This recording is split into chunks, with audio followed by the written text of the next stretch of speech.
Nung bata pa ako, sa kandungan mo'y ligtas.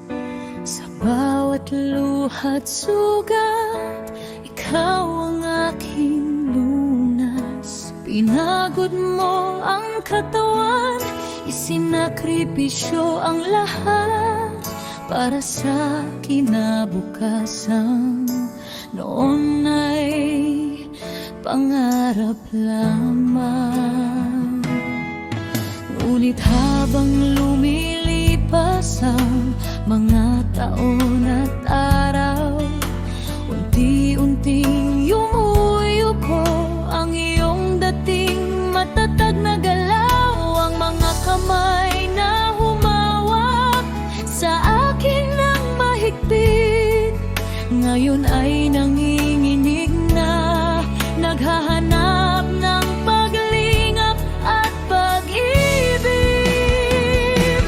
Kung ano ang ginawa mo sa magulang mo noon, nakikita ng mga anak mo sa bawat pagkakataon. Ang respeto at pagmamahal na iyong itinanim sa pagdaan ng panahon, siya rin iyong ahihin.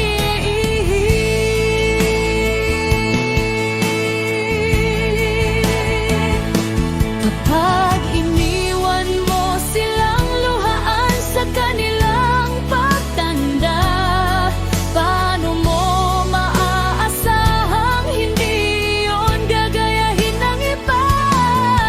Sapagkat ang mga mata ng anak ay tahimik na nanonood, at ang bawat kilos natin ay kanilang sinusunod.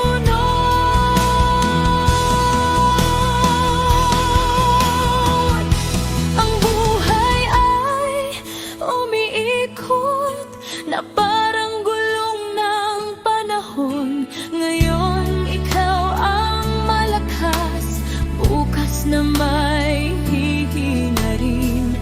Darating ang araw na ang buhok mo'y puputirin, at aasa ka rin sa pagmamahal ng iyong sariling mga supling. Kung ano ang ginawa mo sa magulang mo noon, nagiging aral sa puso ng iyong mga anak ngayon. Kaya habang may oras pa, yakapin mo sila ng mahigpit. Sabihin mong mahal mo sila bago maging huli ang lahat.